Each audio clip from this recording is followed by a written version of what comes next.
Hello, good afternoon, or good morning, good evening.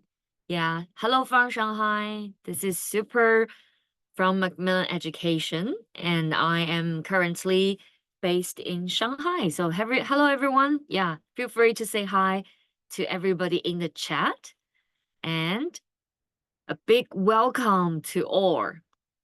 I'm very excited to see you again in this 2024 Macmillan Education Autumn webinar series. Yeah, how time flies. It's already autumn here. Still a little bit hot though. Not sure how's the weather like in Japan or Bangkok or Vietnam. Is it getting a little bit cooler at the moment? Getting a little bit vibe of the autumn? If yes, let me know. Still very hot, right? Yeah, similar here. It's an extremely hot, year, I think, compared to some other summers we have experienced in recent years. Hello from Korea. Hello, hello. A big storm there in Vietnam. Okay, hopefully everything's gonna be fine. Yeah, a lot of typhoons recently as well in Shanghai. So nice to see you all. And welcome all to the first session of the 2024 Autumn webinar series. And in this webinar series, we're going to focus on the topic of speaking, actually. Yeah, we're going to have two sessions based on how to encouraging like speaking and how to break the silence and encourage your students to, yeah, share their ideas in the classroom. And of course, this autumn webinar is a part of this professional development program. Yeah, throughout the journey, it's already approaching the end of 2025. So how time flies. So basically, we have already had two seasonal webinars. The first one in March, I think. The second one in June. Um, yeah, in June maybe. Yeah, I can't remember actually. But yeah, now it's the third time for us to get together. And of course, we're going to have the new lesson plan masterclass again. Yeah, it's coming back this time as well to walk you through a lesson plan to come up with a productive and effective lesson plan with activities and ideas and all the materials you need to do for a class as well. And also we have the debate and ELT time series. So stay tuned. Yeah, it's still there are still like 3 to 4 months to go for the whole professional development program. And follow us on Facebook or WeChat to get registered with our upcoming activities and events. Yeah, and to stay up to date with all the ELT trends and ELT trainings, professional development like programs we are going to offer to teachers in Asia. Okay, so without further ado, let me give you more information about what we're going to have in the next session. Yeah. So if you haven't registered for the second session on Thursday, 19th September, so please scan this QR code or using the link in the chat. Yeah, I believe our Macmillan Education colleague will send a link in the chat for you to get registered for the lesson plan masterclass. Yeah, that's a speaking lesson, of course. And we're going to have Blue, our amazing, yeah, trainer based in Vietnam, yeah, to go through a speaking lesson for you to come up with a lot of ideas about how to do a speaking lesson on next Thursday. Yeah. And the highlight of this webinar series definitely is going to be the third session because we're going to have some new voices. The new voices are coming from the teaching community, yeah, all around the world. So we have had this new initiative to, yeah, call participation from the teachers. So you will see these five speakers will be there. They are all working in the teaching classrooms. They are all teachers themselves right now working in different parts of the world. And the three of them are based in Asia as well. So the third session, they're going to come up with different topics and share their first-hand teaching experiences with you. So get registered by scanning this QR code or using the link in the chat. Yeah, it's going to be very exciting, yeah, to hear from your peers, right? Okay, so that's these are the two sessions coming up next week and the week after next week. Okay, so stay tuned. And now let's welcome our speakers for today. Yeah, our old friend. Yeah, your best friend from Macmillan Education, Dell. Hi, Dell. Hi, Super. Hi, everyone. Welcome. Yes, so Dell, you're going to focus on fluency, especially with a focus on like speaking today, right? Yeah, I'm going to focus on scaffolding to help with some fluency, looking at some dialogues and how to scaffold the dialogues, and also a little bit going to touch on error correction. Okay, so I'm going to give the stage back to you, but before I go, I just want to remind you about, yeah, you're going to receive a certificate a few days after the session. And to check, please do check your email like inbox and the spam box sometimes, and it will arrive together with the session recording. And feel free to ask questions throughout the session, and I will come back with the Q&As at the end with Dell to, yeah, give you more answers. Okay, so I will see you in a bit. Bye. Thank you, Super. Thanks very much. Let me share my screen. Okay, hang on a second. There we go. Share the sound, share. Okay, there we go. So, welcome everybody. Thank you so much for giving up your time today. I've just seen there was a question in the text about the timing of sessions. Usually, we aim for about 50 minutes for the session and then a 10-minute for Q&A. For our regional webinars, this is what we always strive for. Sometimes we do run a little bit over, but it's never usually more than 60 minutes. So if you want to plan your time around that, then great. But thank you all so much for coming. I've got two screens running at the moment. So the chat is on another screen. So if I'm looking up, I'm not ignoring you. I'm reading what's going on in the chat. And I'm going to ask you some questions in the chat. So please feel free to give me your ideas and ask any questions as we go along. I'll try and answer them either in the chat or Super will be taking a note. There's also a Q&A function, I believe, in the tabs at the bottom, so you can ask any and answer if you feel like answering. Go ahead, answer any question, ask any questions, or answer any questions throughout the session as we go on. So mine is building a bridge to fluency. So we're looking a little bit, I guess, at accuracy and then fluency from some accuracy activities. Without accuracy, you can't have fluency, of course. But I'll be mainly looking, as I said, at these key areas. So I'm going to look at scaffolding and its impact on fluency, and I'm going to try and give you some tasks, some productive tasks that you can take away and use in the classroom to help you scaffold your learners. And I'm going to look at three key areas and therefore three different techniques. So the first area will be around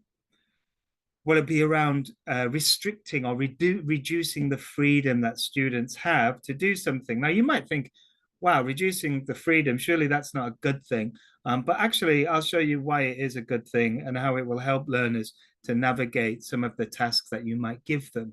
It's also linked very much to creativity. By having constraints and reducing freedom can actually produce more creativity than it would be if you were to remove everything and just give students total freedom. Then you get very little from the students. And I'll explain it a little bit more detail later. We'll also look at another example of scaffolding, which is all about demonstration.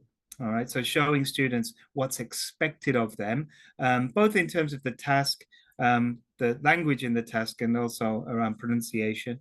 And then we'll look at something called frustration control. Learning English, if you've had to learn English, I'm sure, or learning any language can be frustrating, and how we manage that frustration can give us confidence and then hopefully help us to acquire language faster. We'll also look at error correction, as I mentioned. However, we have looked at error correction before. So those of our those people that come to all of our sessions, and I recognize lots of names in the chat, those teachers that have a good memory will remember that back in spring in 2023, Blue and myself did an actual session on error correction. So I'm not going to repeat anything from that session. I'm going to come at it from a different angle. And also actually have a link to that session later on. So if you want to revisit that session and find some really cool activities from that as well, you can do that. So that will be the sort of towards the end of the session. And there'll be a couple of techniques, as I said, looking at it from a different angle, and we'll have a Q&A. All right, should we get started? So the first part is all about scaffolding. Now I have a nice analogy here. So what is scaffolding in English language teaching? So I put that there because you can see that there's a metaphor here of scaffolding. These wooden, these bamboo, well, they are wood, but these bamboo poles are scaffolding to help us support the building of a building, or potentially renovation of a building. And there's a metaphor here that the building is the language, right? It's the language that students are learning. They're building up their knowledge of the language, their use of the language, and the scaffolding is there to help the learners do this. All right, so the learners are on the scaffolding and they're actually creating this building and building it while being supported. And we as teachers are actually producing the scaffolding for the learners. I think you get the metaphor. Now, I'm going to give you a description of scaffolding. And what I'd like you to do in the chat is fill in the gaps for me, all right? Now, I'm going to give you just a couple of minutes to do this. Feel free to write your answers into the chat, and then I will check our answers, all right? So I'm going to set the timer for 2 minutes, and you can start.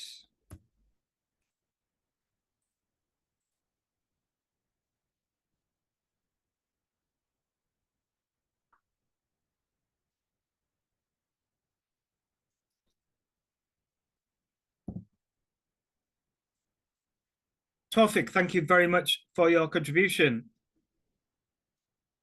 You have the correct answer. Let's do it so that when there's a correct answer in the chat, I will show you. Richard, excellent work. You have the second one of acquire.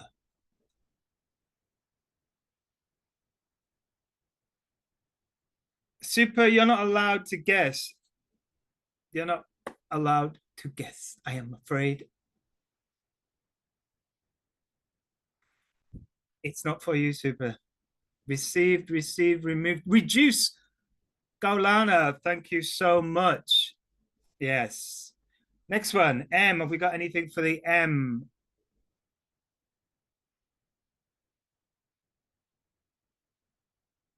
Motivation, very nice. Modeling, Danielle, very nice. Correct, Mundo. Next one for the next S. Segments, I like that.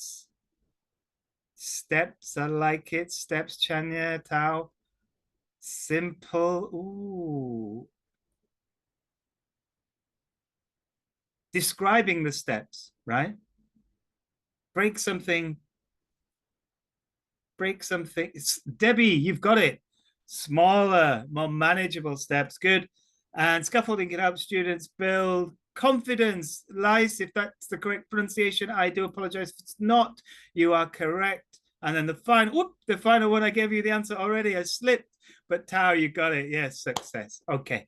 Fantastic work. And you did it in less than 2 minutes, which was the plan. So, yeah, basically, in a nutshell, scaffolding, it's there to provide that keyword of support, to help our learners navigate the language, navigate the tasks that we give the students. And we can do it in different ways. As I said today, we're going to be looking at these ideas of modeling, breaking tasks down. So what I call chop it up. So if you're doing a reading activity, for example, you might not want the students to read the whole text and do an active comprehension. You might break it up into 4 different parts and answer 2 questions for each part in order for students to really be able to navigate those longer texts, particularly when they're younger learners or teenage students who find it maybe hard to concentrate for long periods of time. Break it up. And this is another example is when you have listening tasks, to certainly break up those tasks. Also, with project-based learning, you might break this up into the different stages of project-based learning. You start with the research question, for example. Everyone does the research question, then come back, share ideas, and then start the next stage. And you as a teacher might not give those instructions until later to break it up and to chop it up. Building confidence is key, showing students that you've got their back by supporting them and giving the information they need at the right time, and changing tasks to suit the level of learners, so that they know that they're fully supported and are able to achieve. So that's the goal around scaffolding. Okay. Now, I've been looking at this really cool website that you can see at the bottom. It's called ELT Concourse. It's full of wonderful teacher training ideas, actually. But certainly, depending on your where you are in your journey as a teacher, it'd be a good chance for you to look at this and learn some more about what a wonderful place ELT is in order to develop and come up with new ideas and new thoughts and new ways of doing things. And when I was researching scaffolding, it came up with this really cool graph and this imagery that helped me understand what I mean by scaffolding. So on the left-hand side, we have the level of challenge. All right, so here you have the students with a low level moving up to a higher level. The task, a lower level moving up to a higher level of a task. And then on the other axis is the level of competence. So the level of the learners, weak from the left-hand side and strong on the right-hand side.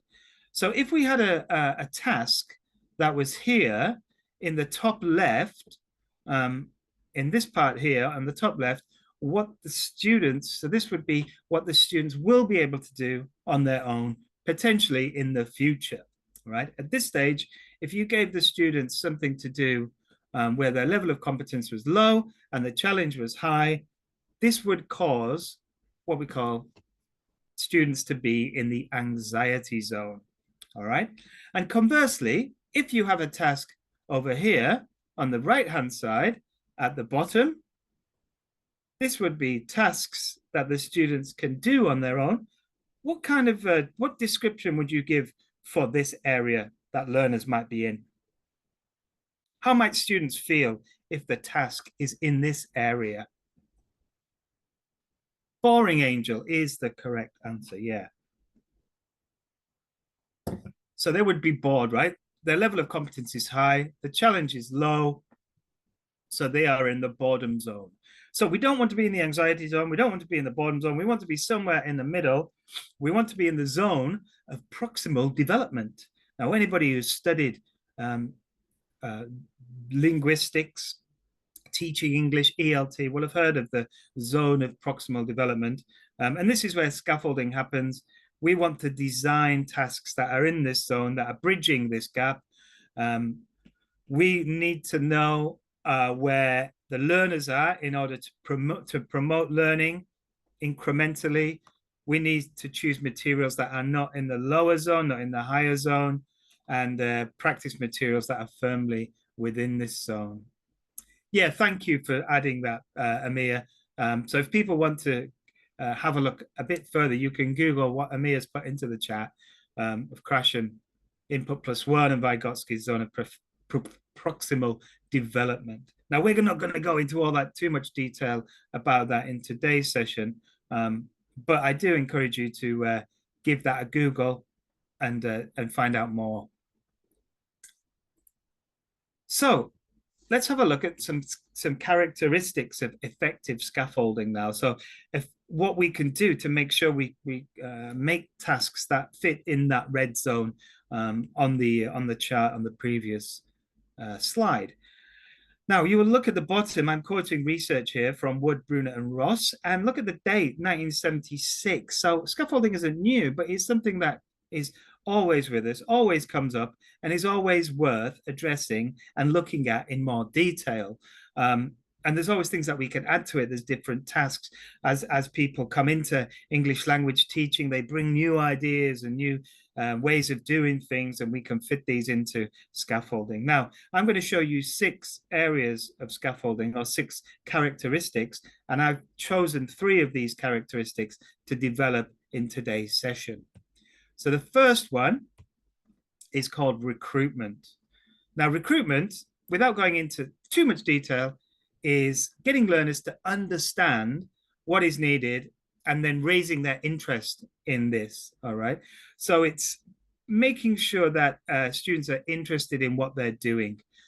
This could be activating their schemata using images, finding out the prior knowledge, what they already know about a task, so that you're not dropping into that boredom zone and you're not doing things that are too advanced for them.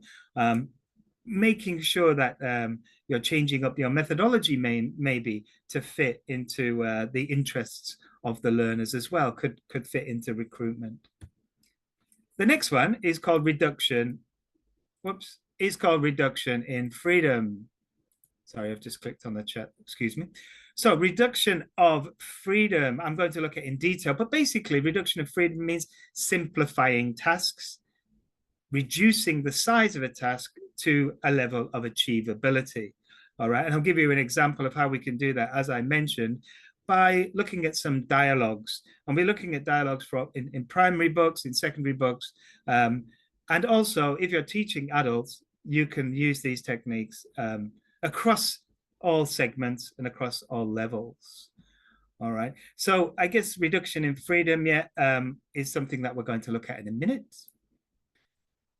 Direction maintenance. Now, this is a technical term, basically, for what I looked at and talked to you about earlier, which is breaking larger tasks into easier to manage chunks.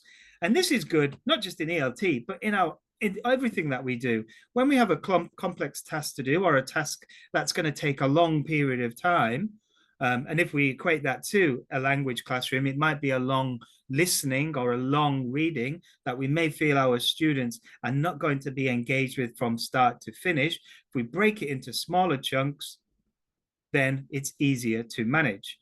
Similar, as I said, in our life, when we have chores to do, if we break up the chores into smaller, easier to manage chunks, it seems to make it easier to do, even though you're still doing the same amount of work in total, but breaking them up can make it easier. Marking critical features is another area of scaffolding, and marketing critical features is basically another way of talking about this is noticing. So this might be providing an example. Let's say if you're teaching grammar, it might be providing an example of the grammar that you're teaching in a reading activity prior to the grammar that you're actually going to explicitly teach. Now, this happens quite often. So what we do at Macmillan with most of our course books is that we will teach some vocabulary. We will then use that vocabulary maybe in a reading activity.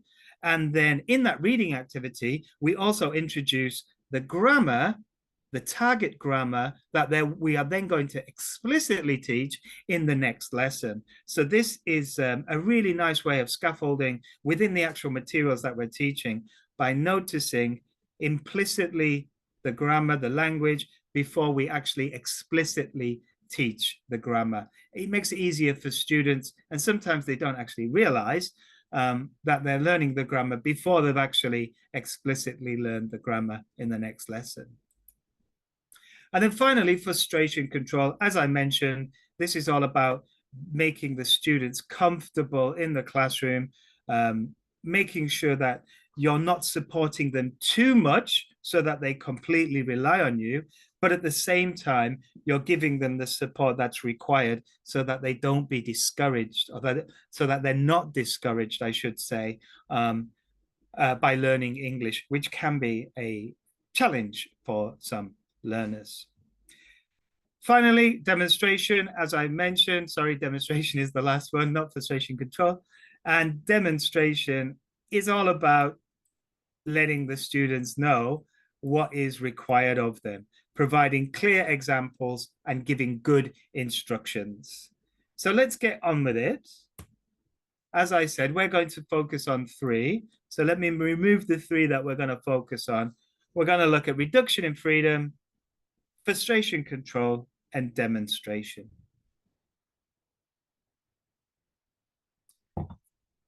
Okay, so let's have a look at characteristic one, reduction in freedom.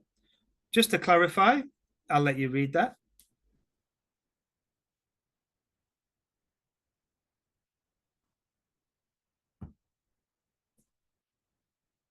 Simplifying the task. All right, so making it easier for the learners. And as I said, I'm going to look at dialogues. So here we've got a dialogue from Academy Stars, which is a primary course book, and this is from level 4. I've chosen dialogues because you might not be, you might not be using these materials. But I would probably guarantee that whatever materials you are using, there will be dialogues in those materials. And dialogues are great. They can be adapted in many different ways. I love using dialogues. I've given sessions before and using dialogues. And I always find that students get engaged with dialogues, particularly when they are allowed to create their own dialogues. All right, so that's our task. Our task is for our students to create their own dialogue using the models that we provide. So there's an example from Academy Stars Level 4. And here we've got one from another primary course book called Learning Well. This is from Level 3. And as you can see, this is a very simple dialogue based in a fast food restaurant. And there's some language they're offering and asking for food. Really nice short dialogues that students can practice and then create their own. And here we have an example of a secondary one, a little bit more advanced, obviously. In secondary, we're moving, and this is B1 level, which is a bit more advanced, where students are, again, required to create their own dialogues using some kind of prompts, where already their freedom is restricted. Now, with a task like this, I'm just scrolling down. Okay, brilliant. Okay, lovely. I'm just checking I'll check the chat from time to time. So with a task like this, students would practice the dialogue. They would do an activity, maybe in the course book. There might be a comprehension that goes with it. Initially, it's a reading activity, right? Then it might become a listening activity while they practice the actual pronunciation and the way the dialogue goes together. And then the task would be now create your own dialogue. Now, you ask a student in level 3, or so let's say grade 3, to create their own dialogues. I would imagine, and my middle students really hate dialogues. Well, hopefully after today, I will show you how you can stop them from hating dialogues. I hope so. So I will, I'm using this as an example, but again, this could be from, I'm going to use this, I'm going to use secondary as well to give you some examples. But basically what I want my students to do is this dialogue, and then they're going to create their own dialogue. I ask my students to do this. I'm going to get probably some of them might have a go. The stronger ones, if I put them together, they might be able to create something, but it's going to be very difficult for them. And particularly the weaker students are probably going to shake their heads and not really have an idea where they should be starting and where they should be finishing. So we can use these dialogues as our framework, as our scaffolding, as our bamboo to help our learners. And what we're going to do is, as beginners, we're going to provide the basic script, all right? So this is where the reduction in freedom comes. Freedom is write a dialogue. reducing the freedom is to give them the script already. Okay, so I'm giving them the script, but I'm taking out some of the language that's required. All right, so removing the simple structures, and in this case, we've got what would you like, I would like, or I'd like, could I have dot, dot, dot, please, and sure, here you are. All right, so I'm going to remove these, and now students can create their own dialogues and hopefully be able to fill in the correct language. All right, and then practice the dialogues again. All right. Now you might want to change up the dialogue. You might want to give them a similar dialogue so it's not exactly the same. Otherwise, they're kind of just copying from their books. But something along these lines of removing some of the language already helps them to then complete the task that's required, which is to create their own dialogues. You can also limit the vocabulary items. All right. So take away the vocab and they have to then write in their own vocab.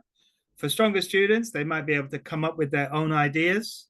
For weaker students, you might want to provide them with some ideas. So the further scaffolding, color coding. So I've used red for language that needs to be added, blue for vocabulary, and then I might supply them with a list for my really weak students who need total support. All right, so I've reduced the freedom. I've stopped them from just creating their own dialogues. I've used a simple dialogue here, removed some of the words when they create their own, put their own words into the dialogues. They can use their own vocab to put into the dialogues. And I've created an activity here that should meet the needs of all levels of my learners in the classroom. Now, and I've used the word beginner level here. All right. But what I don't want you to think about this in terms of, let's say, a CEFR, because the next word I'm going to use is intermediate. It's just to show the difference between the three activities that I'm using today. That's all it's used to differentiate with. All right. So don't consider this as being like, as I said, anything linked to a CEFR or anything like that, because actually learning well and Academy Stars level 3 and level 4 are going to be fairly similar in level. If we think about this one then, so an intermediate level task would be, again, to create your own dialogue. What you might do with this, and again, there's a different task here. This is about two students who are asking each other questions, or one student's getting the students to complete a survey about free holiday activities. So it starts with, can I ask you, can I ask you what, it's very difficult for me to read, so I'm going to read to the screen. Can I ask you what you think about some holiday activities? Yes, of course. Now, again, we have a simple dialogue, but what I might want to do is make this a little bit more authentic. So a task that might make it a bit more authentic might include some small talk, a greeting, talk about the weather, a compliment about some of the choices. So instead of the students saying, first of all, can I ask you what you think about some holiday activities? They might be required to actually say, hello, hi, how are you? Before they get into this question. Obviously, an authentic dialogue, an authentic conversation, if someone just walked up to you and said, can I ask you what you think about some holiday, it would be very strange. There's some kind of phatic communion that goes on beforehand, which establishes a relationship between the two people, and then you might start having a conversation. To jump in straight with that, it's not authentic. So you might want to add some authenticity.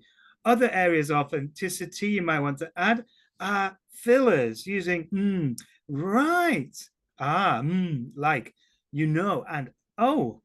So you can add these and ask students to add them in. And then by introducing fillers to younger learners in particular, you're showing them that this kind of language, I use it all the time.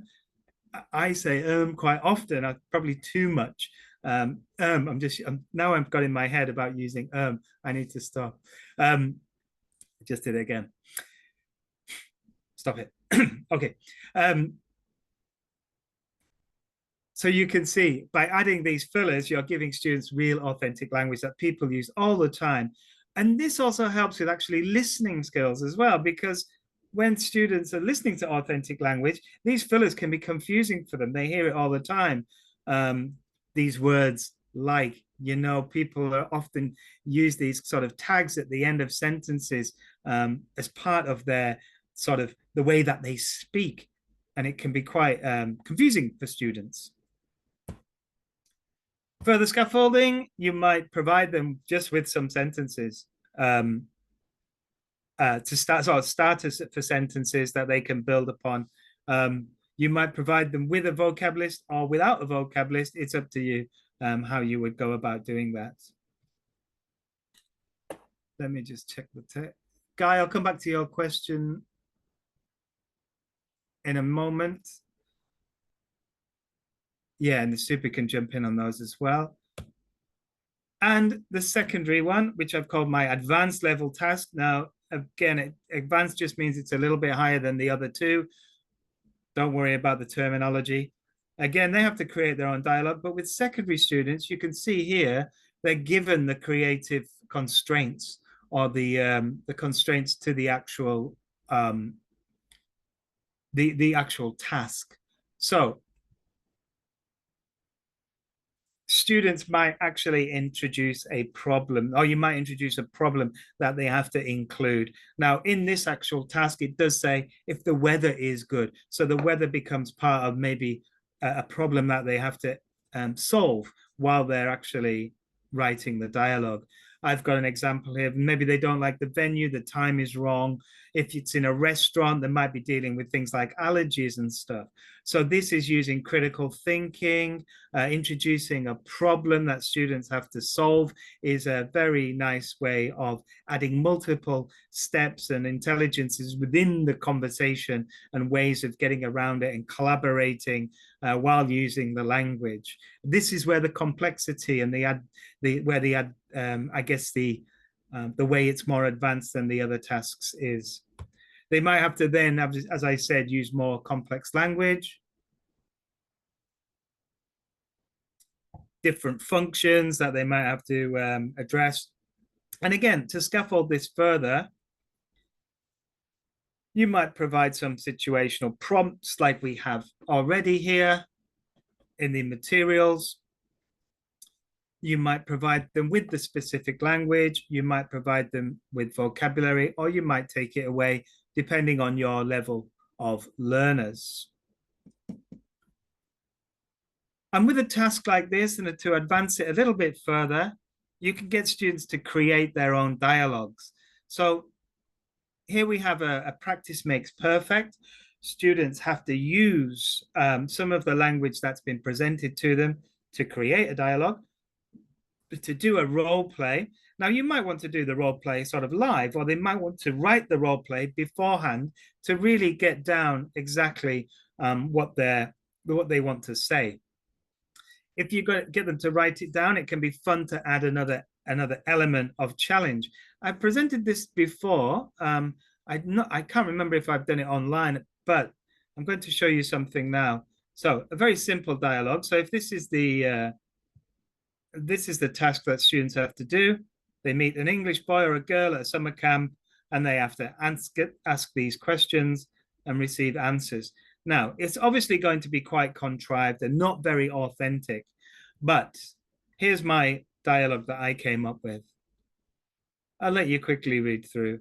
As you can see, it's probably not the most authentic, as I said, but it serves a purpose of practicing the language in the book.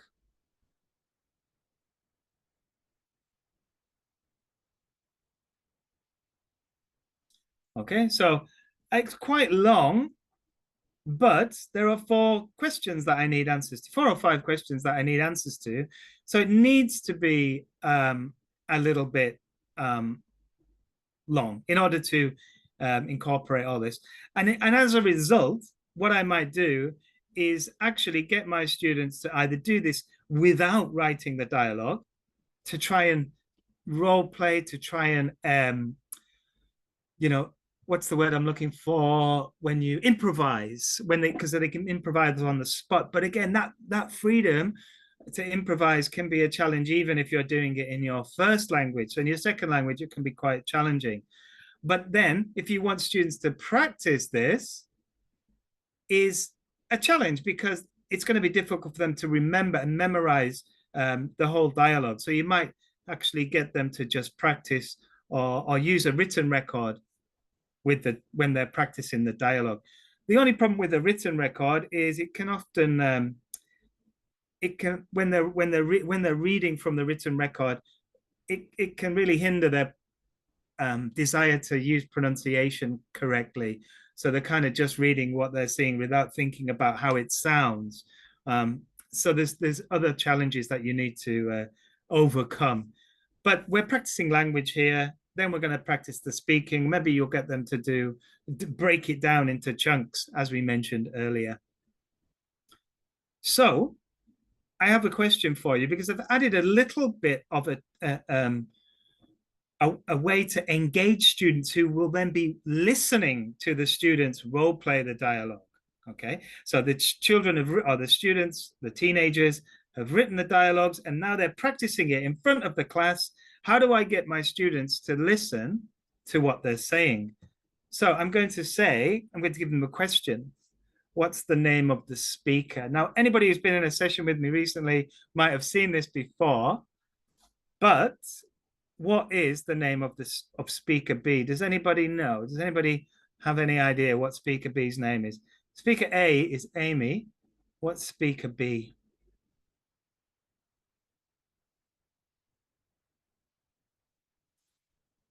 Very nice name, Gaulana. Very nice, Amir.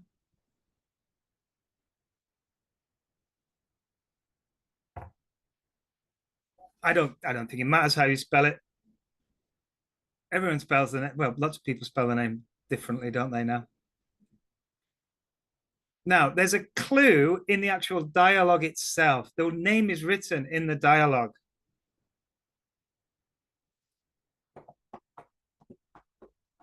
And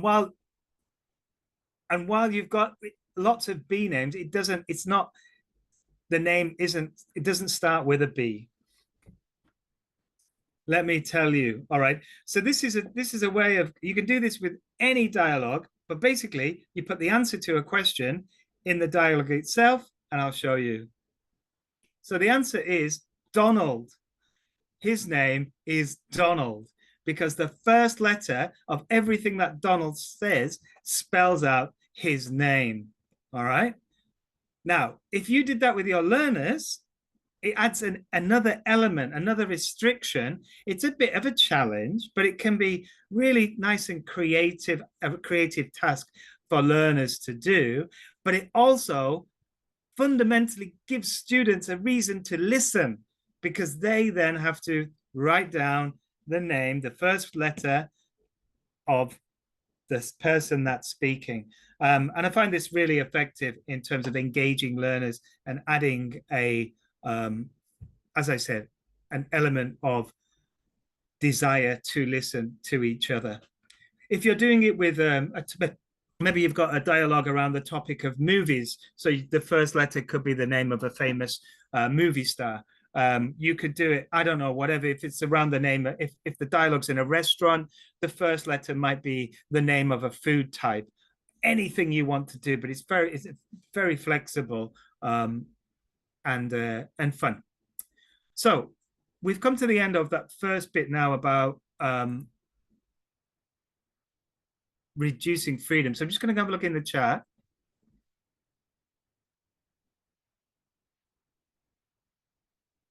I just want to go back to what Guy said. Do you simplify tasks so learners feel achievement or leave it as it is so they feel challenged?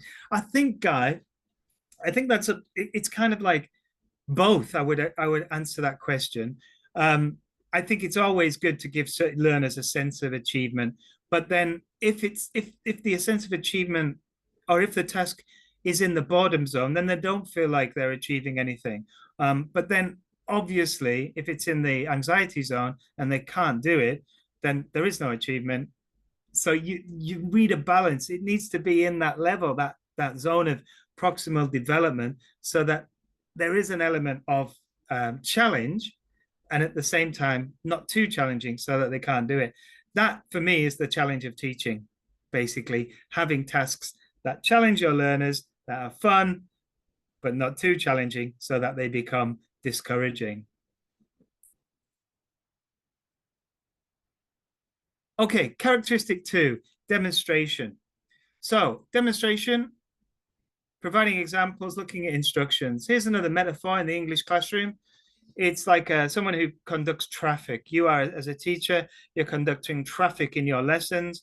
You're giving instructions, and good instructions will ensure that your students do the task effectively, and bad instructions, you might get them to crash into each other, causing chaos and a riotous classroom. So we want to give good instructions, clear instructions, and we also want to provide modeling.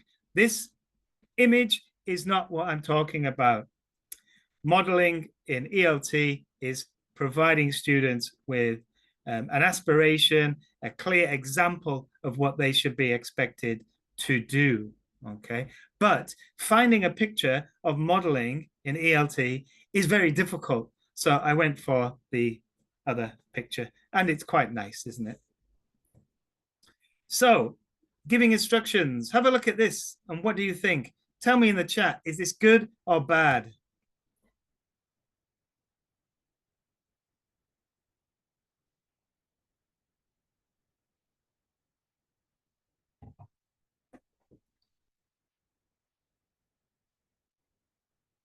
Thank you. Yeah, it is bad, isn't it? Too many instructions, lies. Exactly. All right. So, in the chat, what should I write? How can I write this? Correct me. Correct me in the chat, please. Simplify it.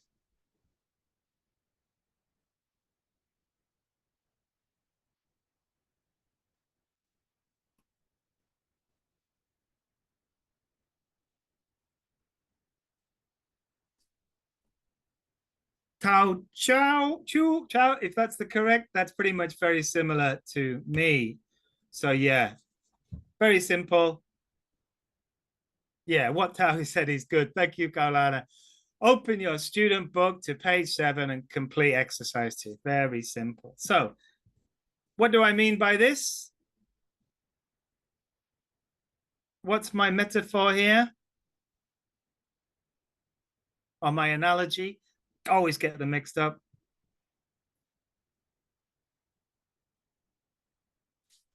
Let me check the chat. Kiss. Very good. What does kiss mean? Thank you very much, Amir. Kiss means keep it short and simple.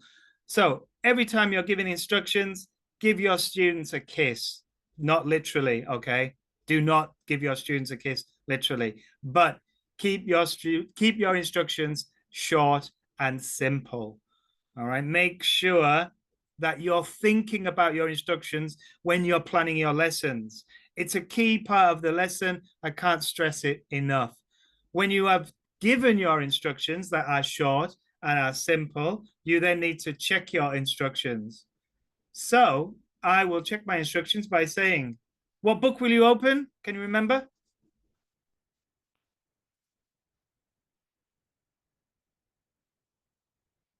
You will open your student book. Thank you. What page? Thank you. What exercise? Thank you very much.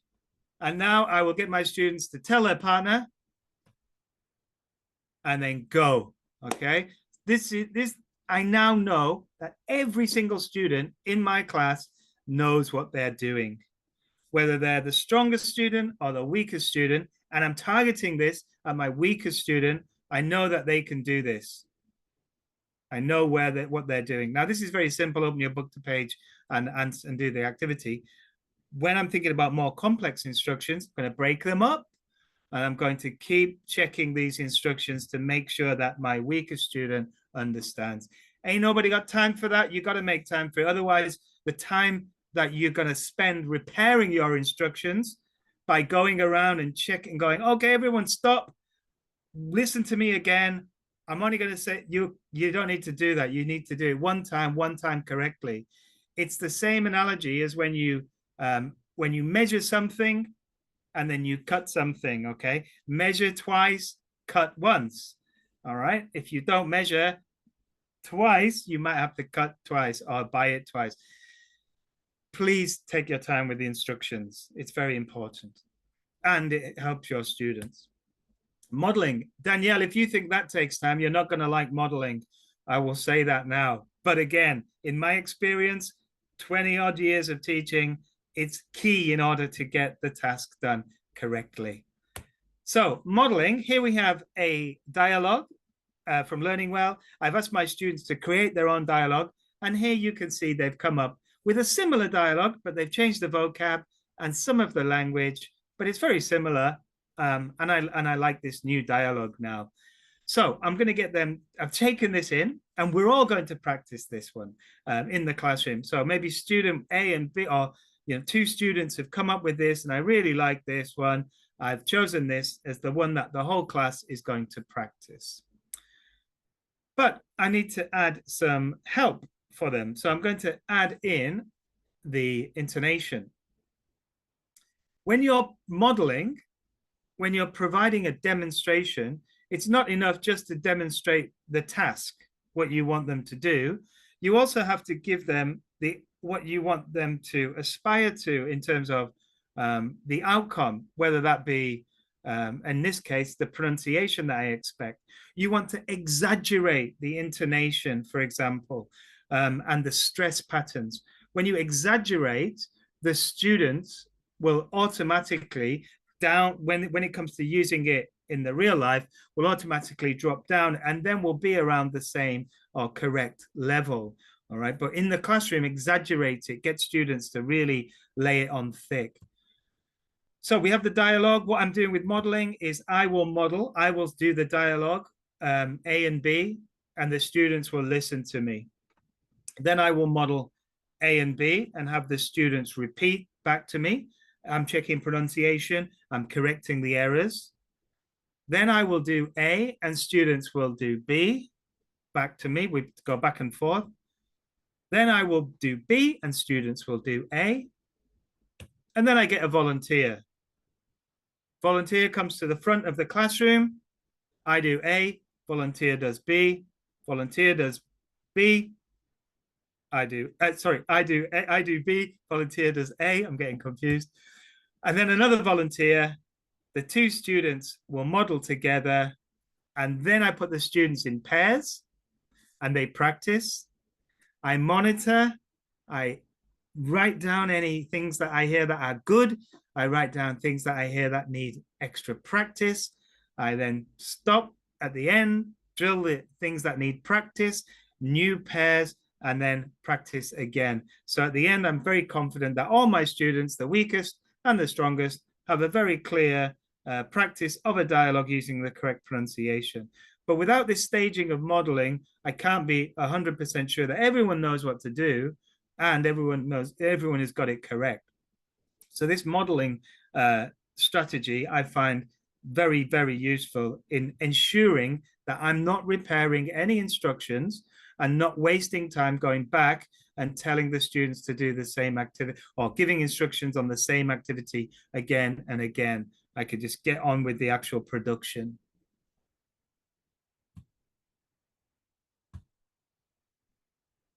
Characteristic 3, frustration control. So balancing the support that you need. Now, we can do this in our teaching methodology. I'm going to give you a quick test here. So have a look at this page of Gateway to the World. What methodology is used?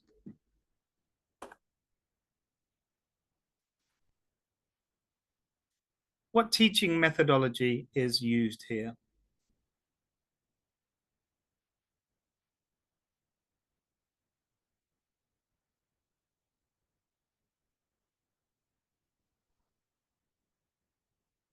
I'm thinking of a methodology. I'm thinking of a way that you may have been taught how to teach.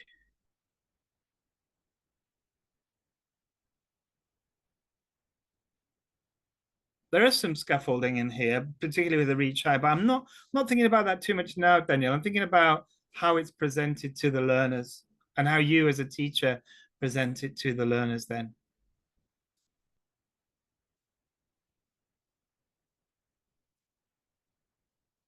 Okay, we're moving forward. Teacher centered. Oh, that's up to the teacher, I guess. Task based. This is an example of a a methodology that I was taught when I was teaching. When I was doing my teaching practice, sorry, I should say. We start with the vocabulary. So here we got the vocabulary in context. And this is what we call the presentation. Presentation of the language to the learners. Gaulani got it. So we present the vocabulary, the language to the learners, and then we practice it. Okay, so we got some controlled practice. And then we've got some final P of production. Students do something with the language that's presented to them. All right. So what I love about Macmillan materials is that they're modern in the way that they look and the content is modern, but the actual teaching methodology is still quite traditional. It's still based on research, based on what works, presentation, practice, and production. But as a teacher, I've been teaching now for quite a number of years. I won't tell you how many. But if I was to teach PPP for those number of years, I'm probably getting a little bit bored using the same methodology over and over again. So me as a teacher, an experienced teacher, a well-qualified teacher, I want to try something new. So I might go to what Mient said, which was task-based learning, or I might go to what Tracy said, project-based learning. In fact, my trans said task-based learning as well. But I want to use another technique, which I'm going to show you now, which is very simple, but it needs a little bit of experience, I think, and a little bit of planning, but I think you get really good results. So with this one, instead of starting with the production, I'm going to start with the presentation. All right. So they're going to do the speaking activity first. No input, no language, just do the speaking activity. Then I will do the practice, and then then I will do the presentation and the practice, and then finish again with the production. There's an here comes Gaulana, here comes the TTT. Okay, thank you. So we got the test. So I'm testing my learners. What do they know? This is really great when you've got a diverse class. All right, you've got different levels, different experiences, different interests. You can find out exactly where your learners are. But as a teacher, you need to have the skills to be able to know what to do with that information, and then be able to then add that to the production, to the presentation. So, for example, if I did the test and all the students did the activity perfectly, they used all this language that's in this box here. Do I then need to go and teach this language? That would be the question I have to ask myself. They've used 90% of the words that are in the box perfectly. So should I teach it? Well, how can I be sure that all my learners have used it correctly? That's a question I might ask myself. Am I only going to teach 50% of the words and then try and test them again? That's the idea of test, teach, test, so that you're not wasting your time teaching students things that they already know. And then we move on to test, teach, test, which is what some people have put in the chat already. Finally, we move on to the error correction. Now, error correction, I always come down to this lovely meme. Whenever you're doing anything with error correction, remember that they probably did lots of things right. And making errors and mistakes should be a positive thing in the English language classroom, unless it's mistakes that they are constantly making and not learning from their mistakes. And then we might need to think of new strategies of how to get them to not do that. All right.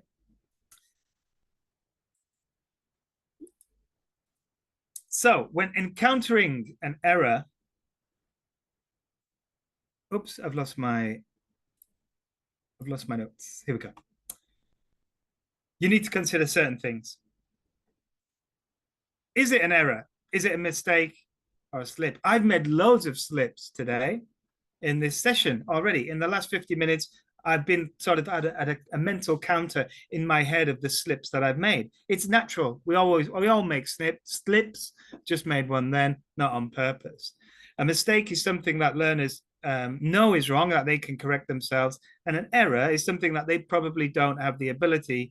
Maybe it's the language or the vocabulary. So they've made, they need to be taught that. They need to be corrected.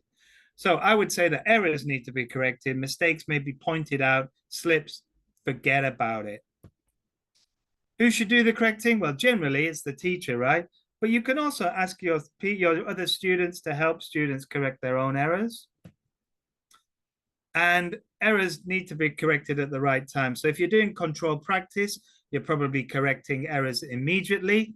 If you're doing fluency activities, as a rule, you might wait till the end and correct the errors as a whole at the end of the activity. Now, as I said earlier, we have a webinar that we've already done on correcting errors. And please go ahead and watch this if you missed it. First of all, when it came out, let me put the link into the chat as well. You can watch this at your leisure. It's Blue, myself. I think Super's the host, giving you some ideas about reaping the benefits from mistakes. But I just want to finish with, when we look at errors, is another way of looking at errors is to think about prevention. So we don't want our students to make errors, but we know it's natural, right? But can we give them some help beforehand to prevent them from maybe making some errors? Now, we as t-shirts, we as teachers recognize our learners' errors or mistakes, depending on the experience that we have, either of making the mistakes or of being in the country where our learners are from. So I've spent a lot of time in my adopted country of Thailand. So as a teacher, I feel very comfortable going into a classroom knowing exactly the kind of errors and mistakes that my students are probably going to make. It gives me a whole sort of tool bag of solutions that I know I've got the answer, or challenges that I know I've got the answer to, because I've got so much experience of Thai students and what kind of mistakes they're going to make. Now, I don't know what countries you're teaching in, but if you're in Vietnam and you're Vietnamese, you've probably already learned English, so you know that what your students are going to have trouble with. So you should be teaching this before it happens, right? You're in a great position to be able to help and support them. If you're from South Africa and you teach in Vietnam, you need to be asking your Vietnamese teachers, what kind of errors would I be expecting? What do Vietnamese students have challenges with? Or go online. There's a great book called Learner English by Michael Swan and somebody, I can't remember his first name, Bernard Smith, I can't remember, but it's full of solutions for, and also awareness raising of errors that students make. And these are other resources you can look at. Now, for Thai students, they have problems with vowel sounds. I know this already. I've researched it. And they also have problems with consonants. So minimal pairs. So what can I do to help them? So I'm going to give you a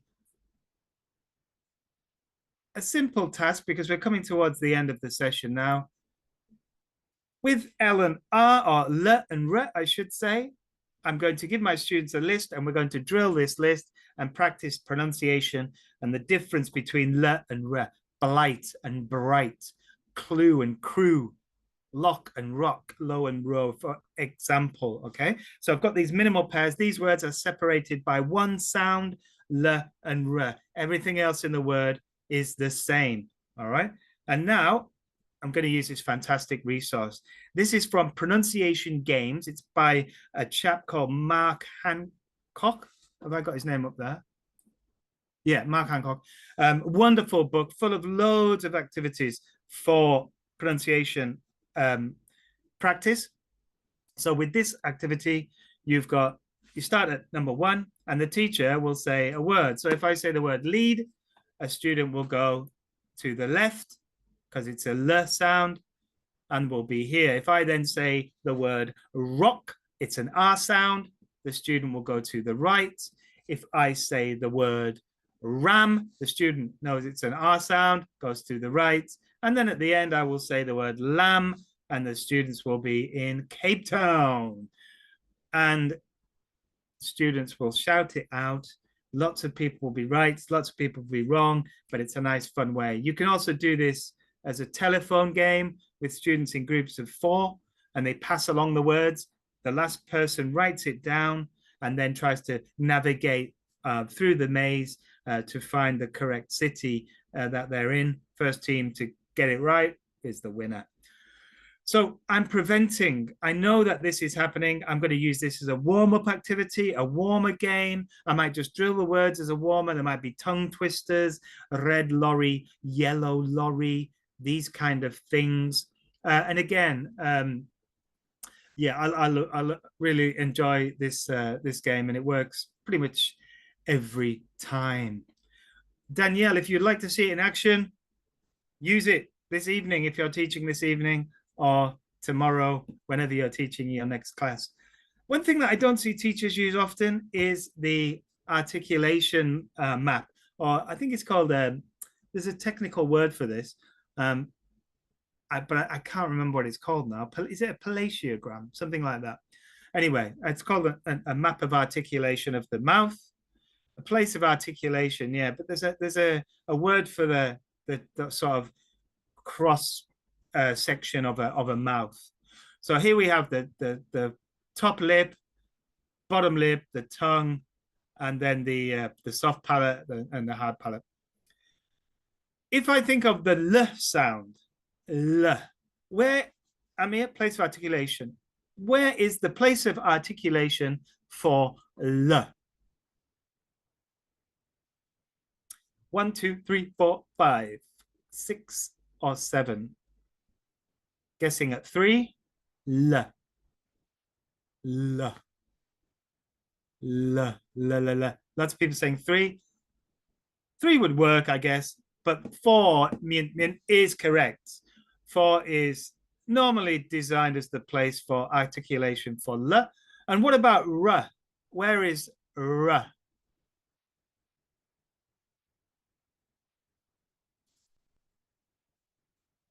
R.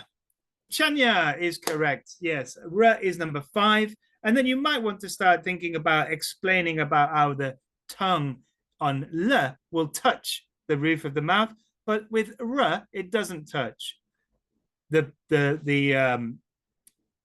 airflow comes along the sides, and you can start explaining to students that pronunciation is not just it is about sort of the mechanics of saying things. It's something that they can change the actual physics or physical way of doing something can change the pronunciation.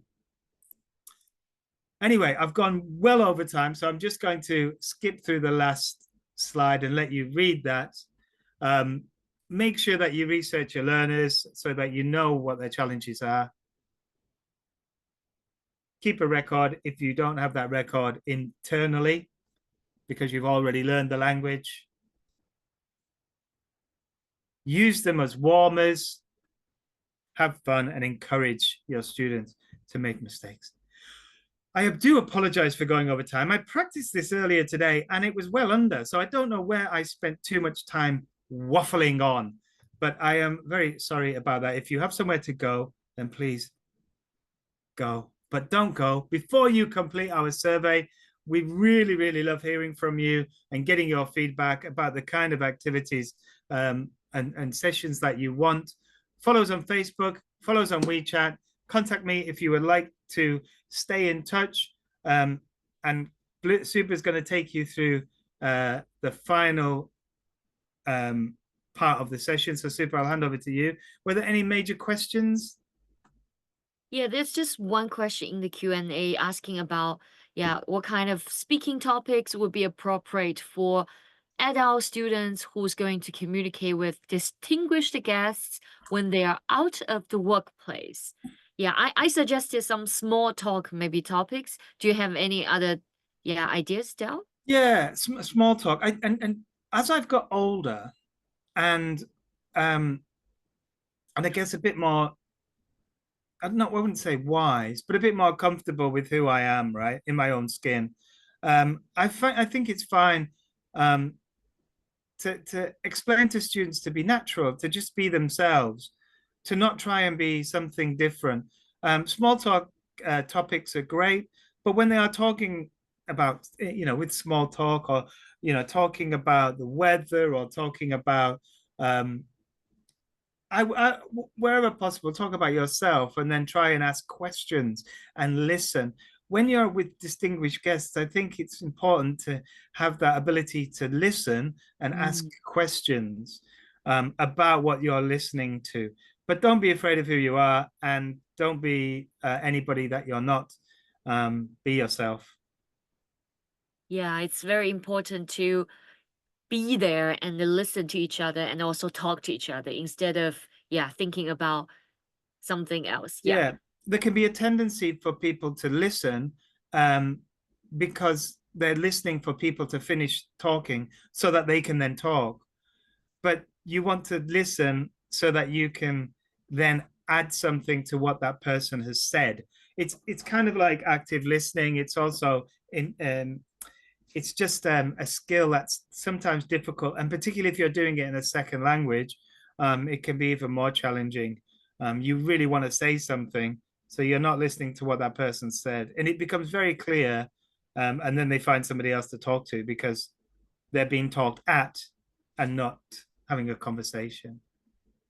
Yeah, and I think Jenny has got another question about the modeling because Oh, you yeah, yeah, said, yeah. yeah. So actually, that modeling will go quite quickly. And when there's two people coming up to model, you can still, you as a teacher are not doing anything because there's two students. So the students that they say they will get bored since they have to wait a long time, they're not going to get that bored because, as I said, it's not going to take too long. And for 75%, they have something to do. For the 50% of the, sorry, for the 25% of the time, you as a teacher are monitoring. Maybe you can ask questions to the students. Did they do a good job?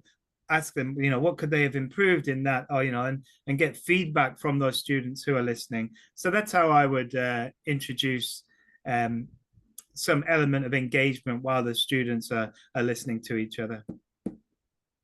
Yes, I agree. So, yeah, thank you very much, Del, for Thank the you. great session.